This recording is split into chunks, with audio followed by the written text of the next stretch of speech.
I am Blazer B. Bravo. I am Gabi Pushpati Gabi. And I'm Anthony Banayos. And I am Jenna Kheanne. We are the group one. And so, hello, we are going to present the data that we have gathered from our school census. So here's the three factors that this video will be going to discuss. First is the total population. Second is age, and the third one is sex. So, stay tuned. Hello everyone, I will be introducing to you our findings about school census and population analysis. For the introduction, we conducted the school census to gather geographic data useful for planning, resource allocation, and monitoring the educational needs. The study focused on analyzing the student population, classroom density, and distribution to ensure equitable learning environments. Meaning, our study will be helpful for the administration of the school and also for the government to improve our institution and also improve the system to distribute the enrollees on different programs so that it's not too crowded in one program. Now, we will be talking about the methodology or materials we use in this census or study. First, data collected using Google Form and Messenger with Classmayor. Meaning we collected the information or the data we needed through Google Form, but unfortunately uh, we cannot do it by using just a Google Form because some students did not respond or answer the Google Form. So we go to Plan B. We ask help to class mayor of every section or grade in the CTE, asking their classmate about the information we need for this census without risking the names or exactly the names of the student or participant for the privacy matter. Next, later on, we will be talking about or we will be discuss thoroughly the total student population, count of enrollees across programs. Next, the formula of how we will get the uh, population density and population distribution. So first, the population density uh, equals total student population divided by total classroom area squared meter. So next is the population distribution equals total student population divide by number of classroom. Now I will be presenting to you the result of our census or uh, study. First, the total population of the CTE department college only is 999 students and the total classroom area is 898 square meters. So what we did here is mineasure lang namin yung side by side uh, ng room, the width and the length.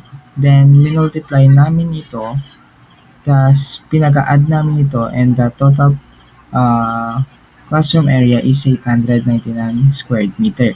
So, nabanggit ko na kanina yung formula about population density.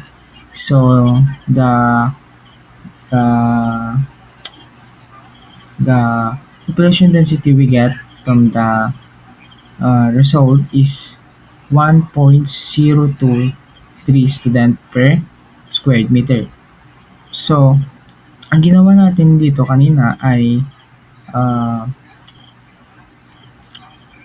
dinivide lang natin ang total student population at saka total classroom area. So, ah, ang score ay ang total population density nito ay ang 1.23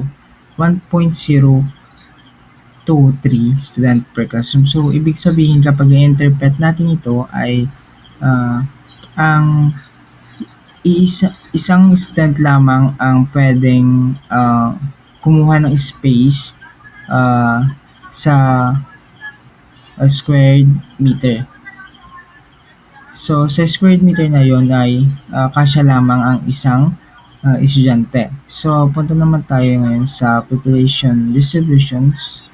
So, meron tayong 14 classroom in the CTE department. Kasali na yung sa laboratory high school. Uh, then what we did here is we divide the number of classroom and the uh, total uh, total student population. So we get 65.64 student per classroom na contradict sa standard ng CHED na pinapatupad ngayon. So makikita natin yan later on. My co-presenter or discussant will be presenting it to you, and please listen all guys. Thank you. Based on the data, the English program has a 159 students, the highest population, showing it is the most in demand among students. This can be attributed to the wide career opportunities in teaching English both locally and internationally. The science program has a 133 strong enrollment because science teachers are consistently needed in schools. Meanwhile, the population of BTLED has 123 students and the BTVTED has 120 students and BID has 117 and while Filipino has 116 students are almost equal, indicating balanced interest among students. These programs remain attractive because they prepare future teachers in areas that are essential in the Philippines education system. So, on the other hand, math has 82 students and especially BESED has 69 students who have the lowest populations. So, maybe the reason why math have the lowest population because this may be due to the perceived difficulty of the subject which discourages some students from choosing it. For BESED, specialization in early childhood education may have fewer enrollees compared to the border bid program, and it may also have limited slots offered by college. The distribution of students across program is generally balanced with English and science leading due to higher demand and global opportunities while BESED and math remain the least populated due to subject difficulty and limited specialization appeal. The mid-range programs BTLED, BTVTED, BID, and Filipino reflect steady and consistent students' interest. Let's dive into the enrollment distribution across different programs. The data show us that there is quite an imbalance. Some programs are hosting larger group of students which indicate larger demands. Think about how this impact our classroom and facilities. Programs with more students might be putting a strain on our resources. On the flip side, program with fewer students suggest either less interest or possible limited entry option. This imbalance presents both challenges and opportunities. We need to consider how we can better align our program with student interest and resource availability to ensure all programs are well supported. Next, I will present the results on the total population per program and per grade level. Well, in this part, it is very important because it gives us a clear picture of where students are concentrated, and it also shows the challenges and opportunities that come with managing the school's resources. First topic that I'm going to discuss is all about total population per program. Our data shows that students' enrollment is not evenly distributed across programs. Some programs have a much larger number of students while others only have a smaller intake. Now, why does this happen? There are few possible reasons. The most common one is student preference. Some programs are simply more popular because students feel they are better for career opportunities, or they may already have a reputation of being in demand. At the same time, programs with fewer students might not be as attractive to new enrollees, or they might have a stricter admission requirements that limit the number of students who can get in. This uneven distribution has clear effects on one side. Programs with larger populations but put pressure on classroom, facilities, and teachers. This can lead to overcrowding, which may reduce the quality of learning because teachers have to manage too many students at once. On the other hand, side programs with fewer students result in underutilized classrooms and facilities. That means some rooms or resources are not being used to their full capacity, which can be seen as a wasted potential. So, what does this tell us? It highlights the need for better enrollment management. The school could open more sections for high demand programs to reduce overcrowding, while at the same time reviewing how to strengthen and promote low demand programs. That way, we don't just rely on popular programs but also make better use of underutilized ones. In short, balancing student numbers across programs ensures that resources are maximized and that all students receive a fair learning environment.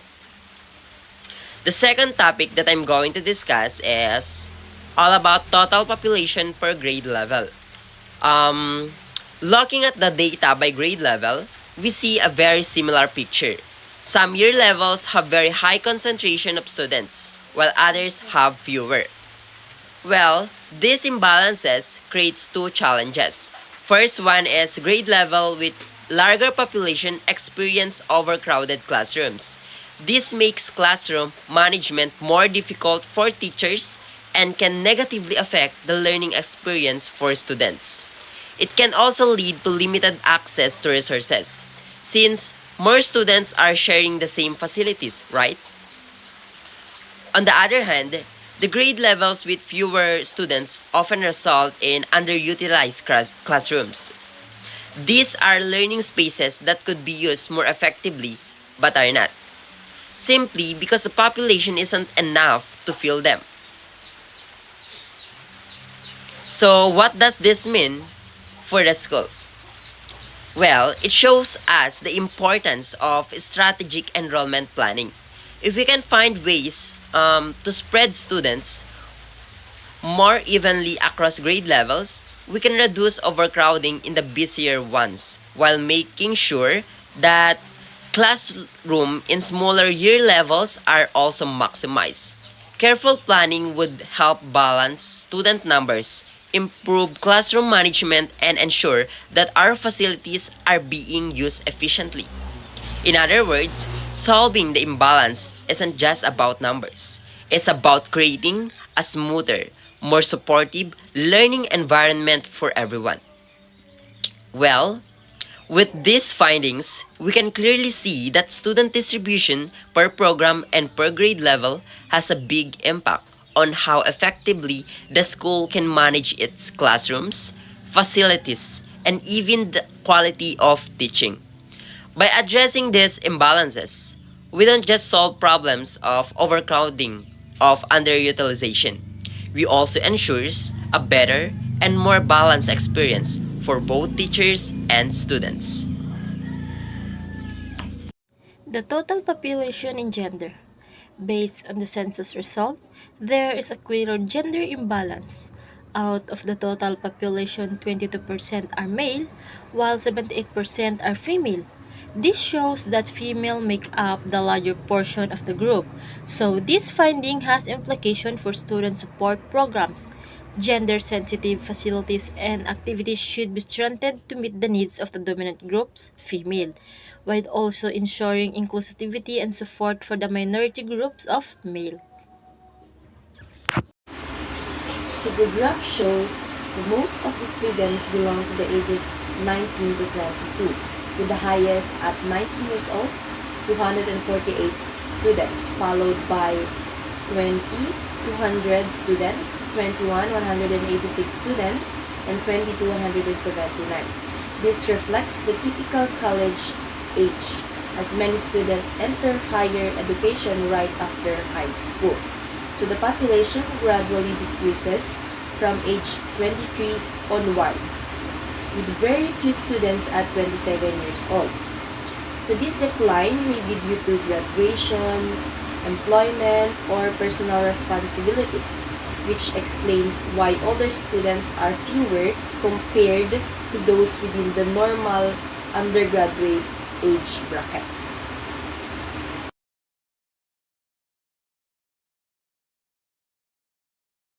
So we are here to present to you the result of the school census we recently conducted in the College of Teacher Education Department of the University of Abra. So first, we seek to answer what is the total student population in the College of Teacher Education. So based on our census, the total population in the College of Teacher Education is 919 students, where BSED Filipino majors have 116 students, while BSED English has the highest with 159 students. So the BSED Science program follows with 133 students, and the BSED Math has 82 students, which is the lowest among the BSED majors. For other programs, BED has 117 students, and BSED has the smallest population overall with 69 students.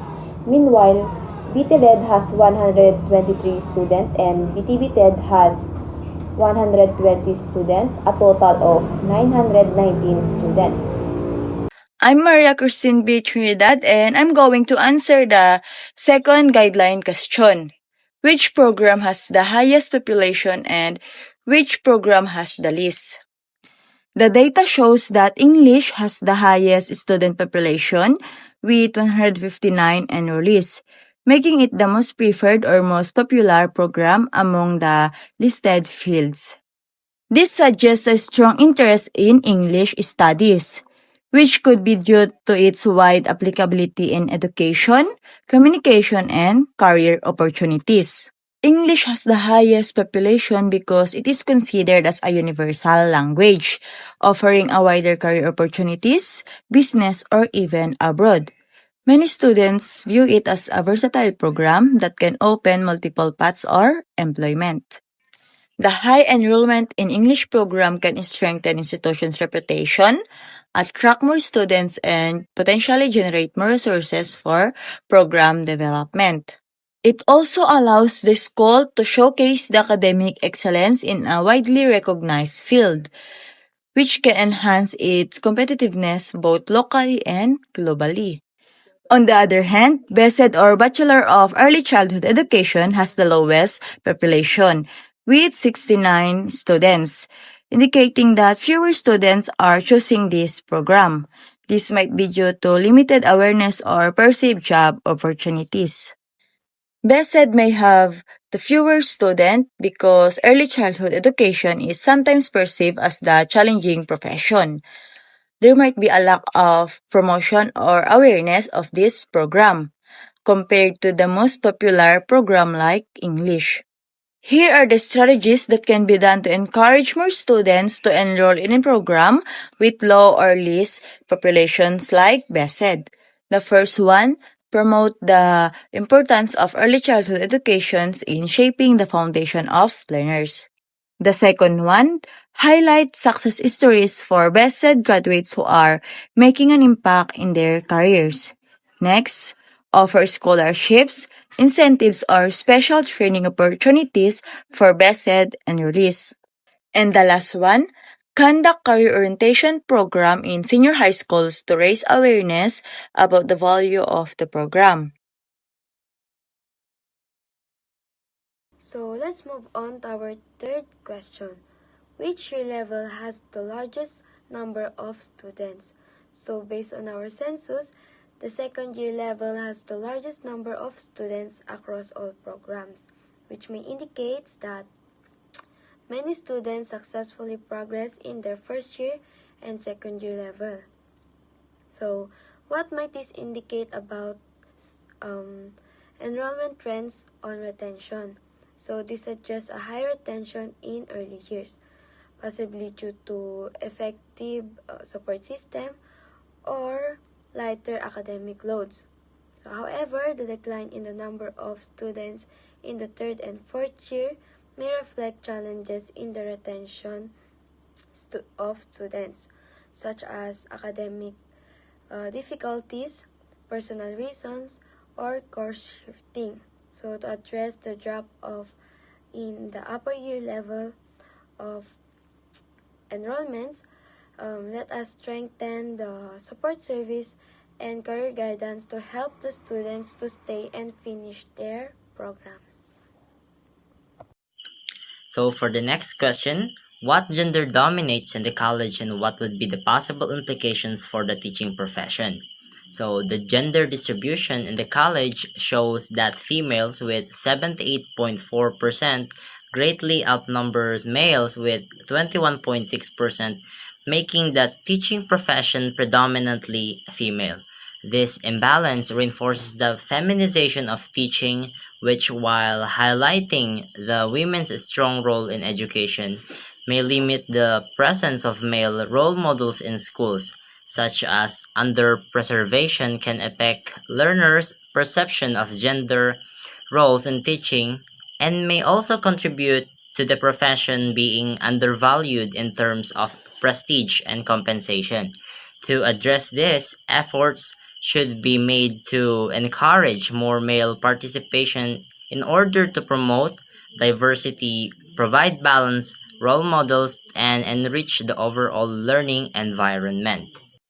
So if you would ask me why there are more females than males in the teaching profession, it's simply because more females enter teaching because it is traditionally viewed as a nurturing career that suits for women's role, while men are often pushed forward higher paying fields like businesses or engineering.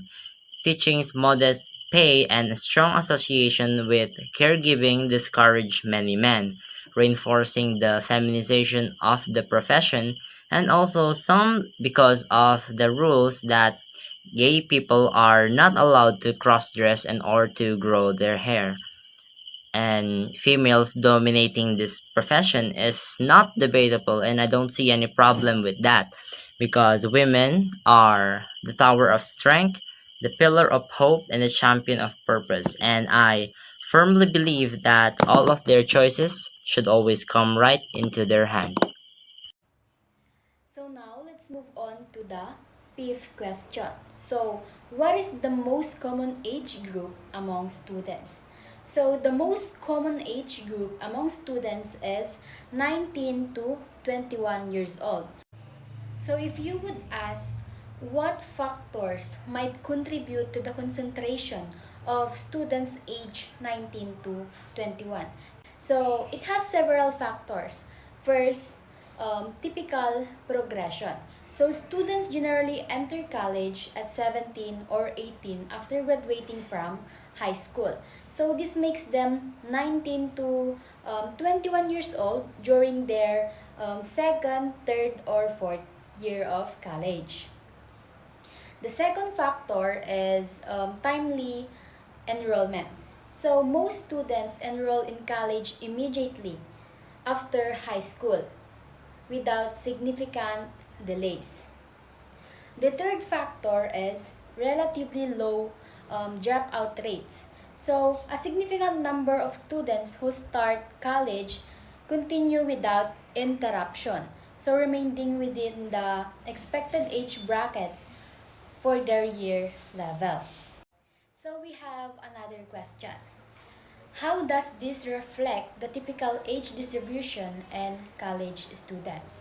So this distribution reflects the typical age pattern of college students, especially in the Philippines. So first, students usually enter college at 17 to 18 age, right after their high school. Second, the majority are in the 19 to 21 age range, corresponding to second to fourth year college levels. Another, a smaller number of students are either younger, 17 to 18, often freshmen, or older, or 22 plus. So which may include late enrollees, transferees, or students taking longer to finish their programs. So we can also include delayed enrollment. So some students may delay college for a year or two due to financial constraints, personal reasons, or opportunities such as working abroad. So we can also include program shifters. So students who shift to a different program may be slightly older as they need to take additional courses or restart certain subjects. And lastly, maybe they are working students. So some students balance work and studies, which can extend the time it takes to complete their degree, leading to a slightly older age range. And that's all. Bye. For question number 6, the total population density in the College of Teacher Education is 1.02, which is considered high since it slightly exceeds the standard capacity. This means the classrooms are somewhat crowded, suggesting a high population density that may affect comfort learning environment and resource allocation. The reasons why the population's density in the College of Teacher Education is high because the number of enrolled students is slightly greater than the available standard capacity of classroom facilities. So we move on to question number 7. So the question is, what is the average student population distribution per classroom, and how can the distribution of students across programs affect resource allocation? So the total of population, all program has 919 students. So the total classroom or section has 33. So the average student population per classroom is 919 divided by 33 is equal to 28 students. So the average is 28 students per classroom. The effect of resource allocation are large classes, so need bigger classroom, more chairs, educational teaching staff, and more teaching materials. Second is small classes, so underutilization of faculty and classroom resources but allow more personal instruction. So program with consistently high population like English, science, BT-led, BTVTED require extra funding. So more faculty load distribution and possibly split section. And program with lower population may need strategic planning to justify resource use. And then, kung hindi nyo may tatanong, which program requires the most resource based on student population size? So, the English program has the largest total population, which is 159 students, averaging 40 per class, followed by BT-led, 123 students, and BTVTED, 120 students. So, this program will demand the most classroom space, faculty allocation, and instructional materials, since their average class size are significantly higher than the overall average of 28.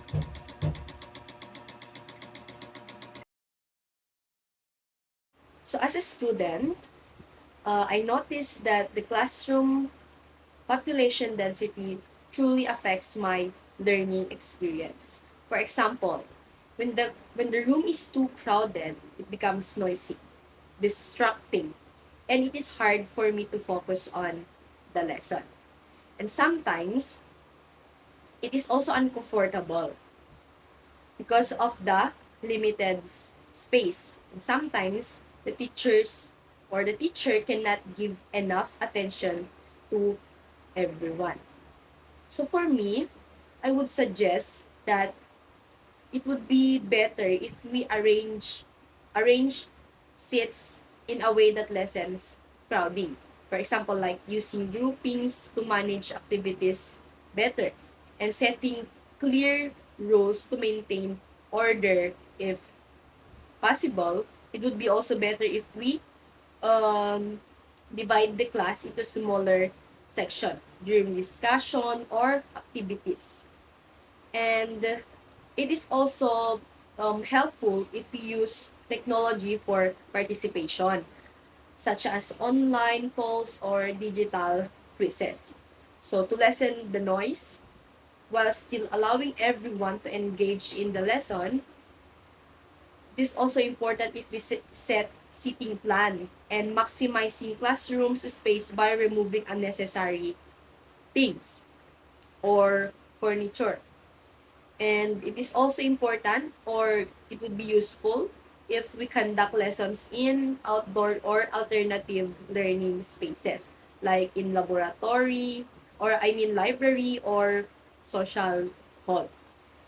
So for me, it is also important the strategy of time management, such as rotation-based activities where smaller groups take turns, and peer mentoring where students can support each other's learning.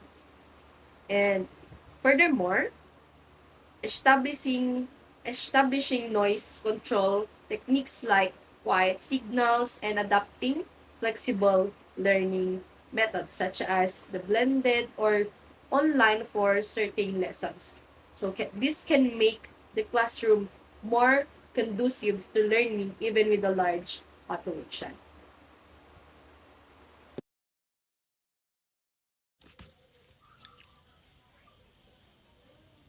To formally answer the question, if you were a school administrator, what strategies would you suggest to manage overcrowding? Well, if I'm going to imagine myself as a school administrator, here are the solutions that I want to impose. For instance, when schools become overcrowded, leaders often use quick fixes like trailers, staggered schedules, or split shifts. These solutions help in the short term, but they don't give students the best learning environment. In short, they only gave band-aid solution. A research from the tennis Project Star study show that students in smaller classes, especially in the early grades, learn more and continue to better in later years. This proves that simply squeezing more kids into limited space can harm long-term success. History show the same pattern. During the baby boom and again in Los Angeles in 1980s to 90s, schools rely on double shift and year-round schedules, but families dislike them and students lost valuable learning time.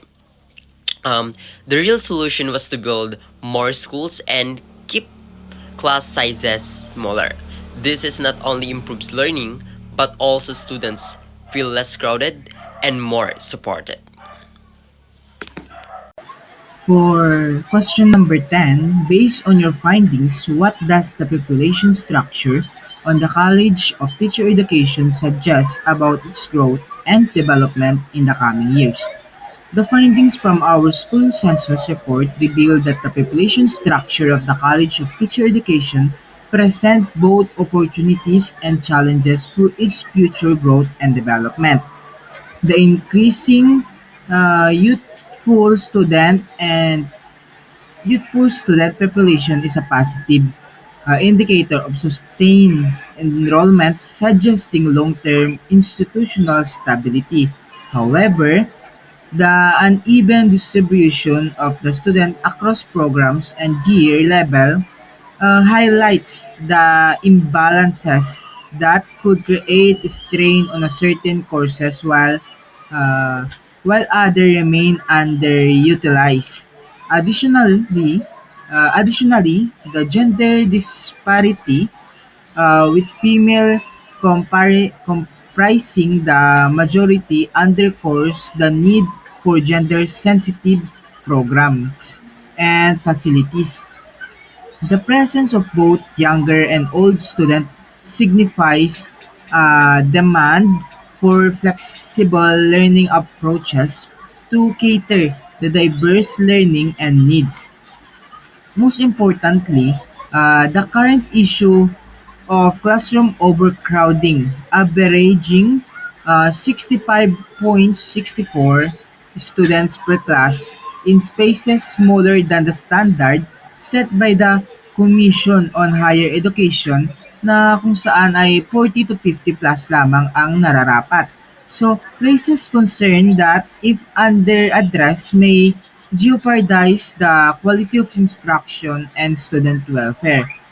For growth to be sustainable, the college must prioritize investment in new classroom facilities, uh, implementing a flexible schedule or blended learning option, and reevaluate its admission and program balancing policies. So, kaya nga medyo nahihirapan tayo o minsan nawawalan yung mga ibang section ng mga room dahil nga kulang kulang na nga sa room ay kulang na nga sa room ay masyado pang overcrowded ang mga students sa isang section. So, halimbawa na lang sa ibang mga class na umaabot sa 60 plus ay pwede naman sanang hatiin iyon para naman mas maging comfortable yung mga bata at lalo na mas maintindihan nila yung lesson at mas maiparating ng guro yung lesson na kanyang tinuturo. Dahil kung minsan ay kung overcrowded na yung mga student ay hindi na nakikinig yung iba kundi ay mas malakas pa yung boses ng mga mag-aaral.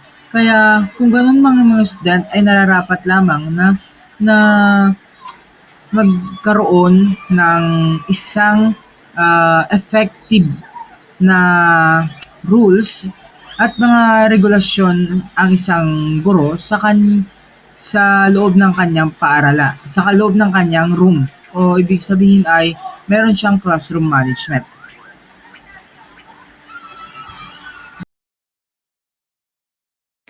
In conclusion, the school census and population analysis revealed that the institution is currently accommodating a total of 919 students within 14 classrooms, a total classroom area of 898 meters squared. These figures result in an average of 65.64 students per classroom and a population density of 1.02 students per meter squared, both of which exceed the recommended standard of CHED. Furthermore, the analysis by program, grade level, gender, and age revealed significant imbalances in students' distribution, ranging from overpopulated programs and year levels to age and gender's variation that influence support need. Taken together, these findings confirm that the institution is facing overcrowding and resource allocation challenges that must be addressed to maintain equitable access to quality education. So, based on these findings and in alignment with CHED standards, we recommend a combination of immediate short-term and long-term measures. So immediately, the institution may reduce the impact of overcrowding by resectioning large cohorts, implementing staggered schedules, or shifting some lectures-based courses to blended or online modalities. In the short term, the school should conduct a detailed facilities audit and review its admissions and sectioning policies to balance the number of students across program and year levels. Over the medium to long term, the institution must prioritize the infrastructure development, either through the construction of new classroom or the repurposing of existing spaces to comply with JED guidelines of 40 to 50 students per class and 1.25 meters square per students. At the same time, hiring additional faculty members and strengthening gender-sensitive and age-appropriate support services will ensure that both academic quality and student welfare are protected. By adopting these measures, the institution can gradually address the overcrowding issue, meet regulatory standards, and provide a more equitable and conducive learning environment for all students.